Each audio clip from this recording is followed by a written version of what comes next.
Fox Sports 1, Fox Sports Radio, NBA Insider Extraordinaire. You can follow him on Twitter at Ric Bucher. It is Ric Bucher. Rick, what's happening, my friend? Gentlemen, how are we? Oh, you know what? If nothing else, we were given a game. We were given two exciting games, actually. The second one, obviously, being even more exciting than the first. It was as much as we could have hoped for. So, before we get into the ins and outs and the significance of it all, by the way, what are the chances that LeBron shows up for the next game with a seeing eye dog and or a cane, one of those tapping canes, and a pair of Ray Charles sunglasses? I mean, he really milked that one, didn't he?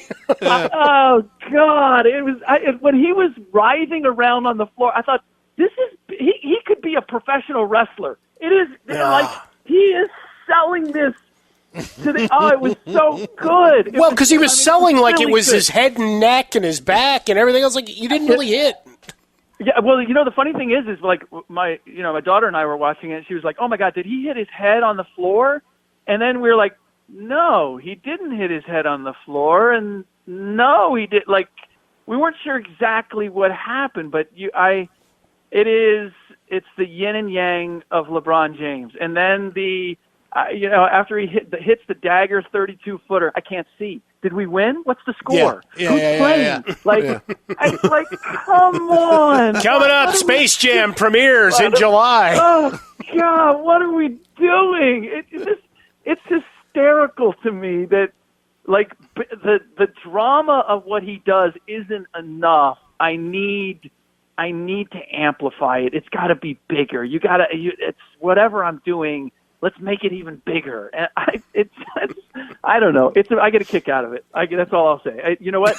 Amazing shot. Yeah. And to your guys' point, I mean, I think you're right on it when it comes to this has always been my thing. It's why Steph Curry wasn't on my MVP ballot, as great as a year as he's had.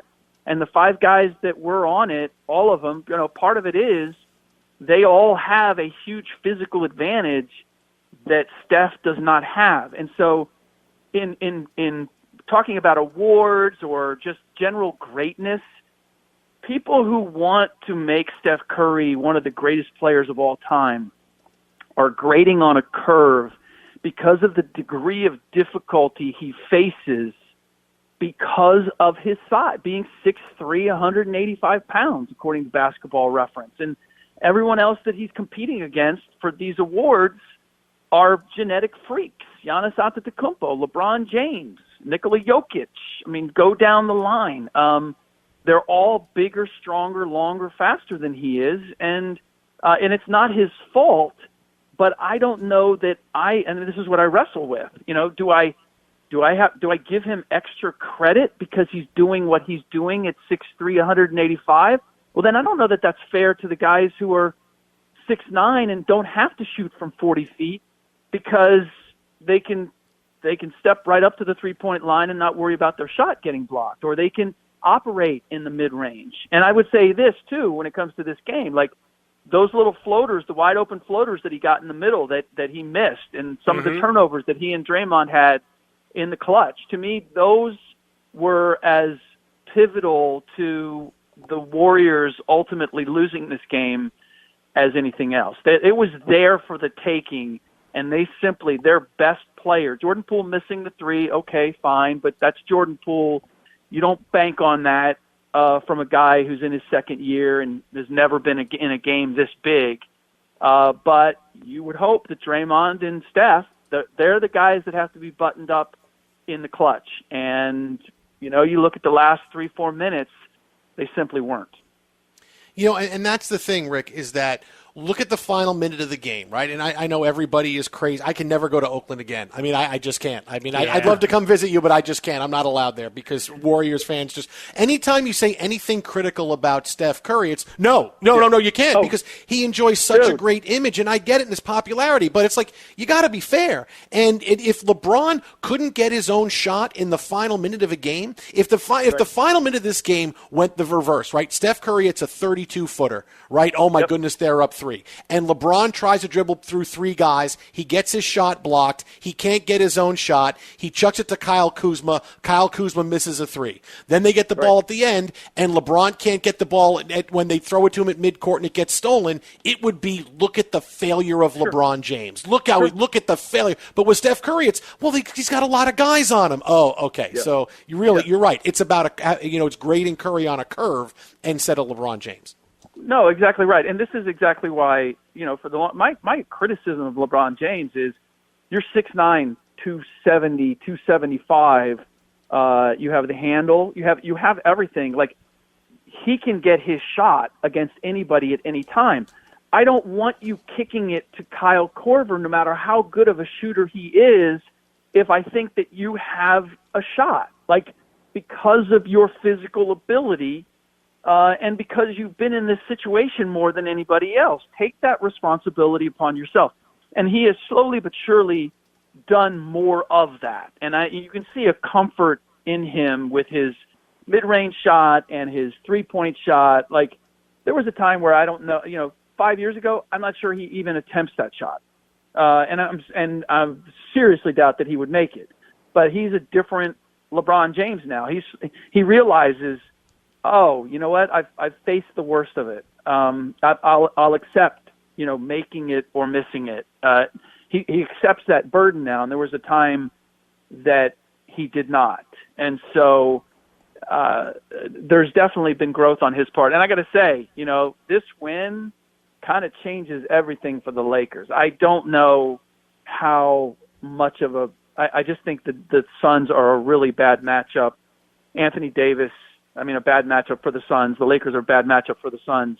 Anthony Davis has dominated DeAndre Ayton. And who on the Suns, I guess Jay Crowder guards LeBron, but we've seen that before. We saw that in the finals last year. And so I think they've got a relatively easy path to at least the next series. And this gives them the opportunity to find their groove collectively. So this one win, this one eke it out over Warriors win, suddenly puts the Lakers, I think, in a very good spot.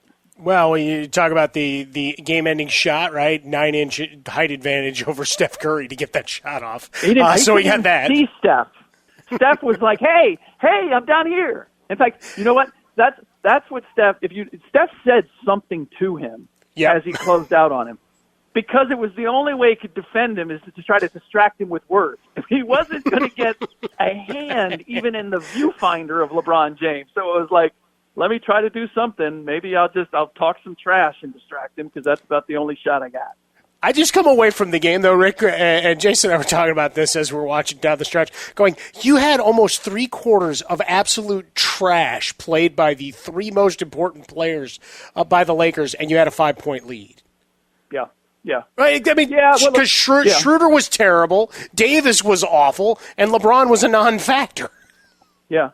No, it was. It's true, and it was one of those situations where I think the Warriors were just happy to be in front, and I've seen this many a time where you have to give yourself a cushion, and they created that for themselves. But I'm going to go back to the same thing. Like, if Draymond and Steph are more efficient in the final few minutes, I don't know that the game is close enough for the Lakers to get it back. But they weren't. And it's also like little mistakes here and there. Maybe you could afford one by Draymond, maybe you could afford one by Steph. You couldn't afford one by Draymond, one by Steph, one by Andrew Wiggins.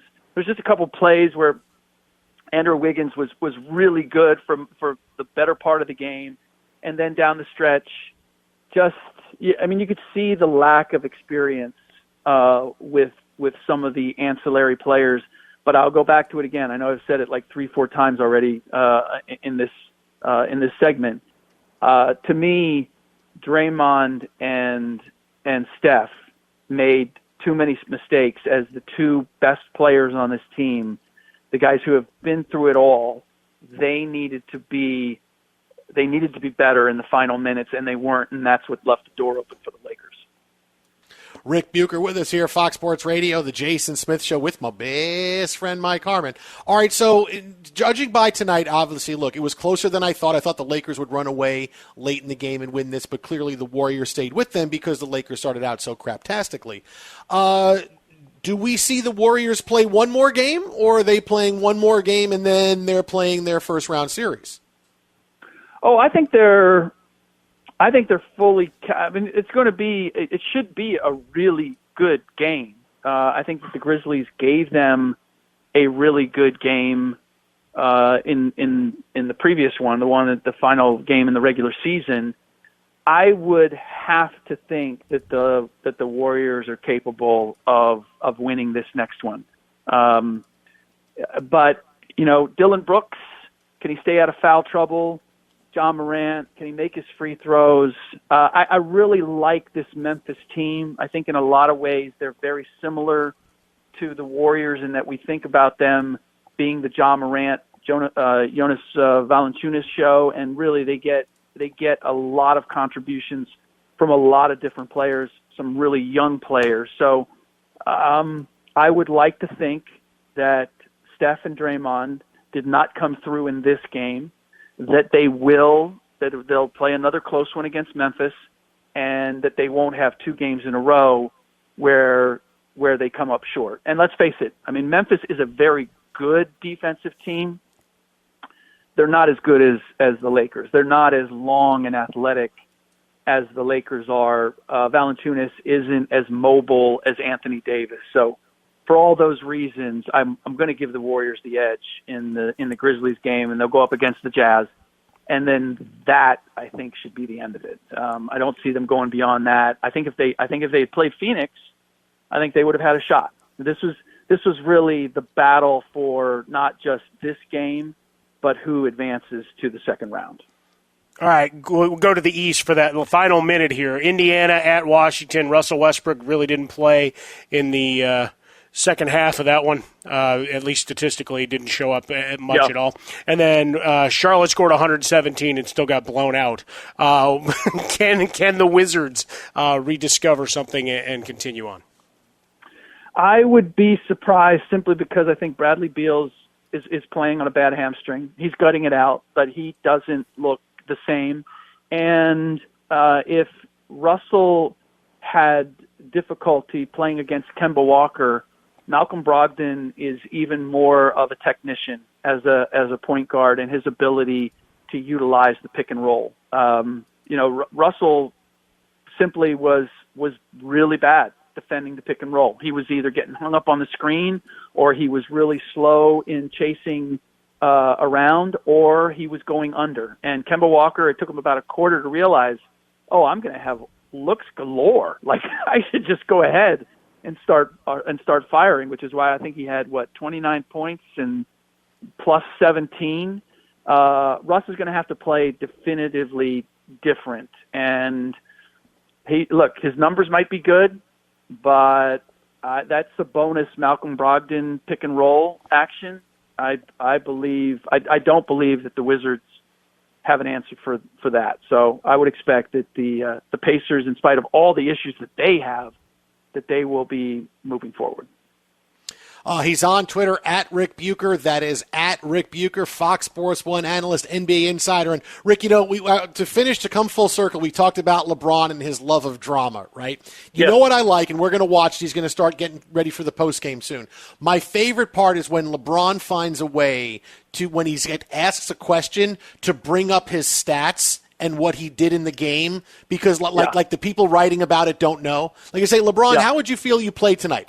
Well, the triple-double was nice. It was, what was it, 25 and 18?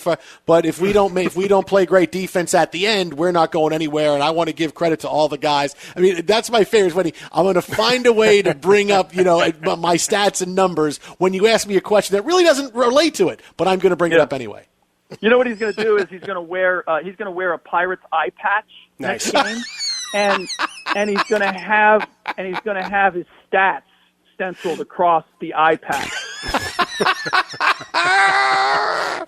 the eye black on steroids from the football world. And don't forget, pick up Ric Bucher's new book with Brian Grant, Rebound, an incredible story about an NBA star's life. It's doing great wherever you pick up books, Amazon, Barnes & Noble, it is there. Again, the title is Rebound by Ric Bucher and Brian Grant. Rick, as always, buddy, appreciate your time, my friend. We'll talk to you soon.